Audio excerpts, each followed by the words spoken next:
masih ada faktor-faktor lain yang membuat saya menduga bahwa soal penugasan mengurus Papua ini malah menjadi awal bencana bagi Gibran sebagai wakil presiden.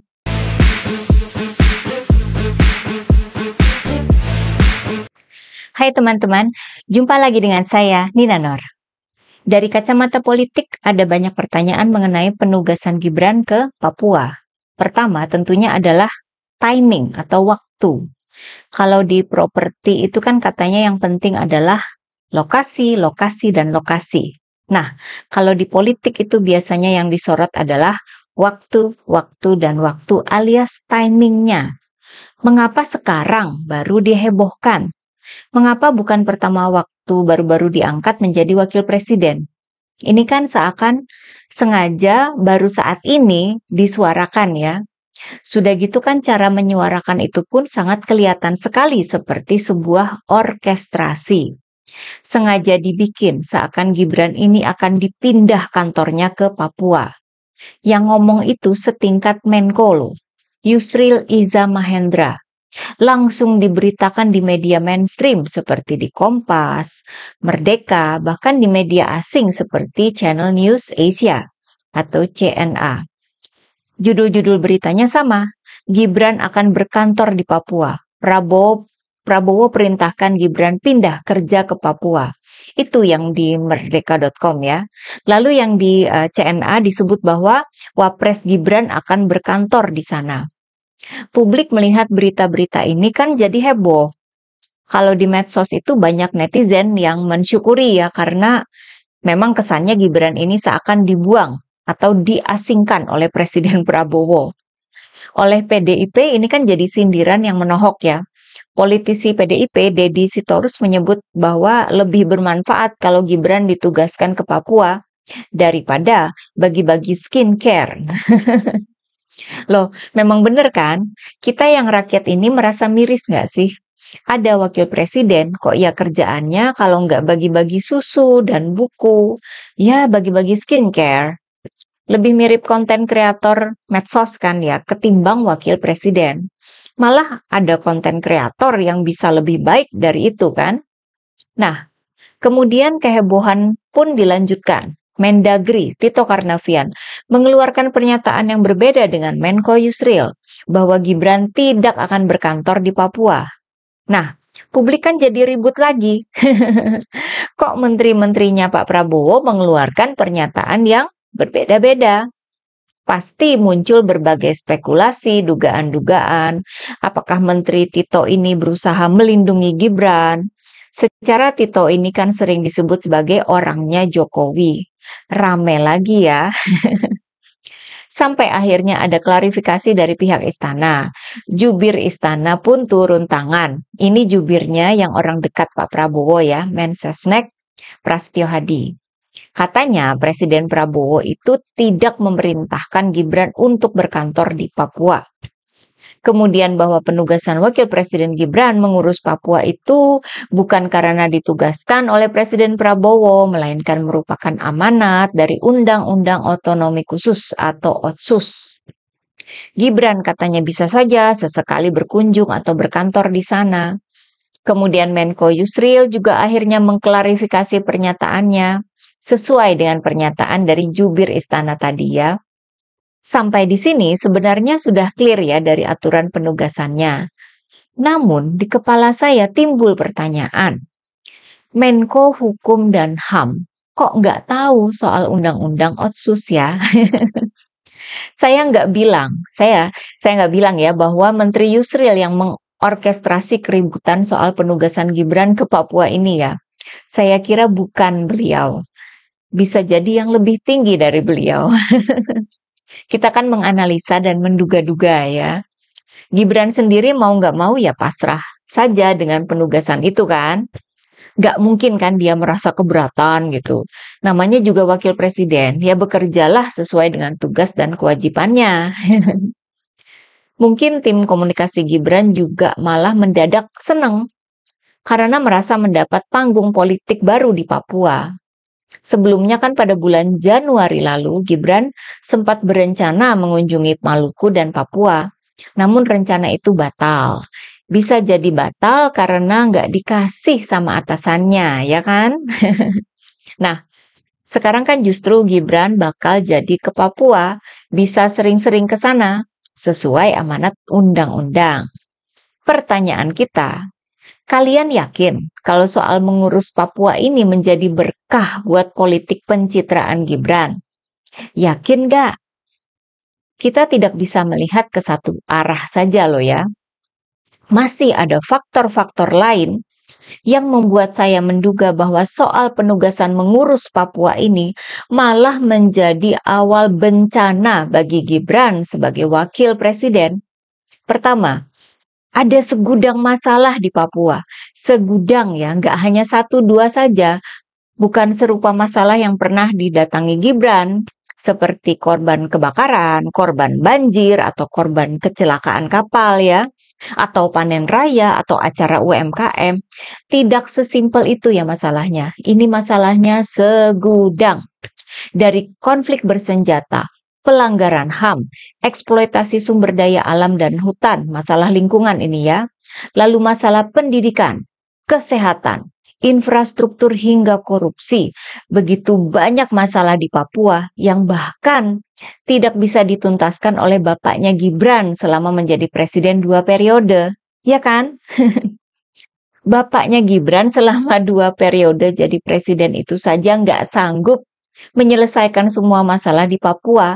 Yang mana kita tahu lah ya gimana kapasitasnya Pak Jokowi yang sangat jauh di atas Gibran. Gibran ini kan sama wartawan saja diem, nggak mau kasih komentar. Ke kampus untuk berdebat sama mahasiswa saja nggak pernah mau. Janjinya menyediakan 19 juta lapangan pekerjaan saja kan masih ditagih terus sama masyarakat. Dan belum ada tanda-tandanya janji itu akan bisa ditepati. Wong dia aja dicariin kerjaan sama bapaknya kan. Makanya mendengar bahwa Gibran akan mengurus Papua, orang-orang asli Papua sendiri tidak memberikan tanggapan yang positif. Rata-rata tanggapannya itu negatif. Bahkan sampai mencemooh Gibran. Ini ya, pertama, dari aktivis kemanusiaan dari Wamena, Yefta Lengka. Dia menyebut bahwa Gibran tidak punya pengalaman menyelesaikan konflik bersenjata. Dia ragu Gibran bisa menyelesaikan segala masalah terkait konflik itu. Dengan blak-blakan, Yefta menyebut bahwa penyelesaian masalah Papua tidak akan efektif dan tidak bakal selesai jika Gibran yang memimpin. Tanggapan negatif serupa juga muncul dari koordinator pastor-pastor Papua, John Bunai. Dia juga meragukan kemampuan Gibran.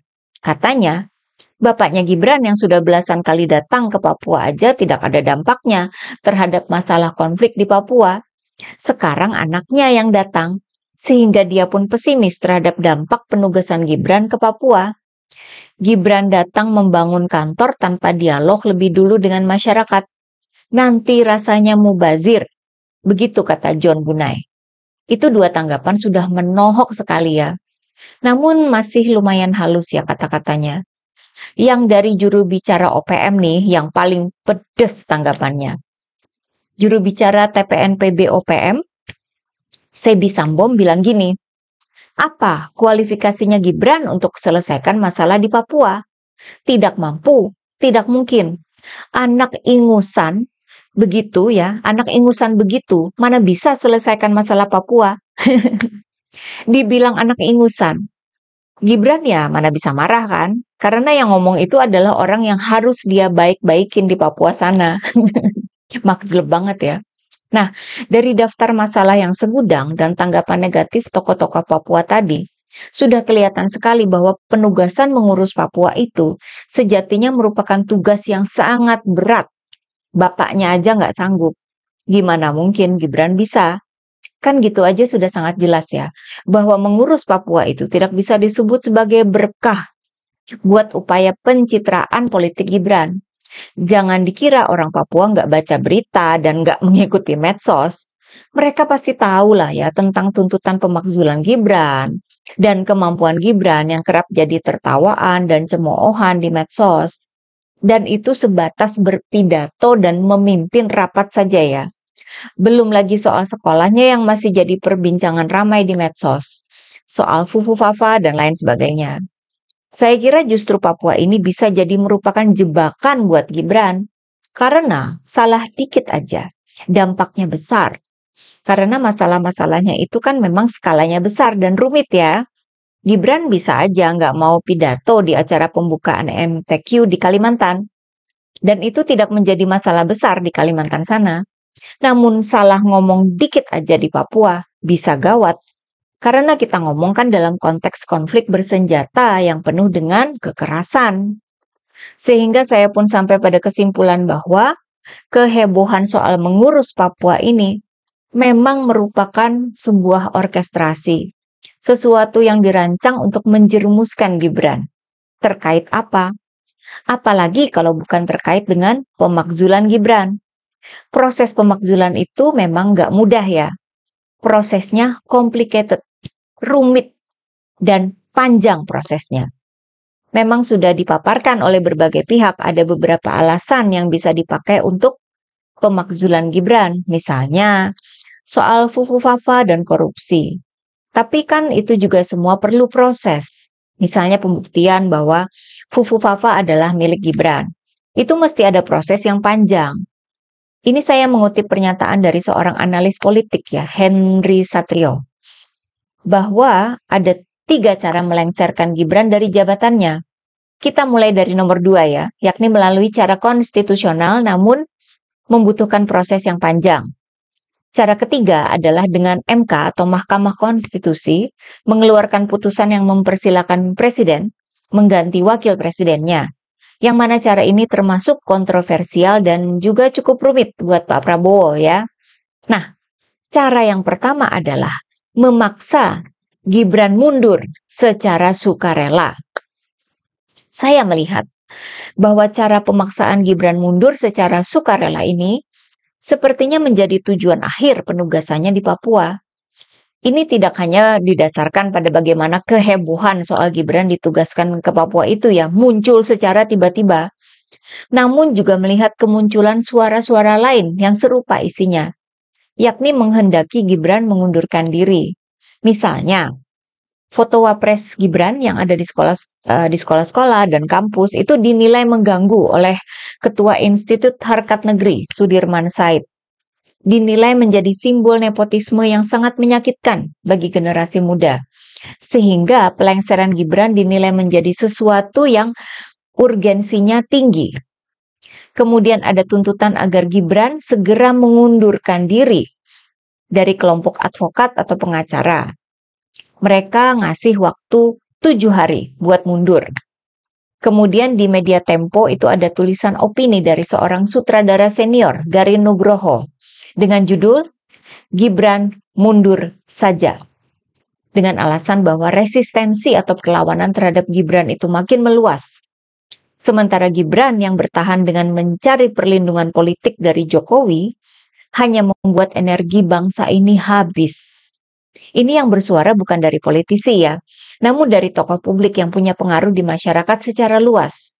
Seperti dulu ketika ada demo besar, itu kan para komika, para artis seperti Reza Rahardian juga ikutan demo.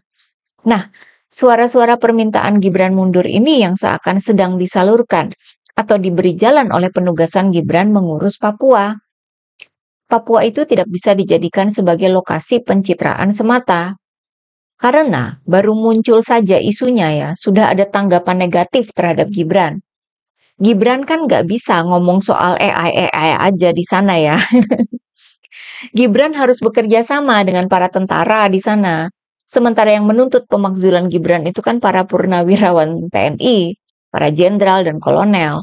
Bisa jadi mereka itu masih ada hubungan personal atau pernah ada hubungan profesional dengan para prajurit TNI yang bertugas di Papua. Banyak sekali ya jebakan-jebakan yang sangat licin menanti Gibran.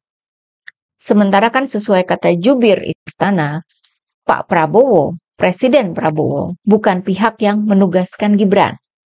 Ini kok kayak melindungi Pak Prabowo ya dari berbagai konsekuensi buruk yang muncul akibat Gibran bertugas mengurus Papua. Jadi yang terlihat saya kira adalah sebuah proses penjerumusan Gibran yang akhirnya akan membuat Gibran bisa dipaksa untuk mengundurkan diri. Karena proses pemakzulan itu sendiri panjang dan rumit, ribet ya. Mau pakai alasan fufu-fafa, korupsi, ataupun judi online, tetap saja prosesnya itu ribet. Maka alternatif yang paling memungkinkan dan paling ringkas adalah memaksa Gibran untuk mengundurkan diri. Dan penugasan ke Papua merupakan jalan masuknya. Oke, bagaimana pendapat teman-teman? Terima kasih atas perhatiannya. Begitulah kura-kura.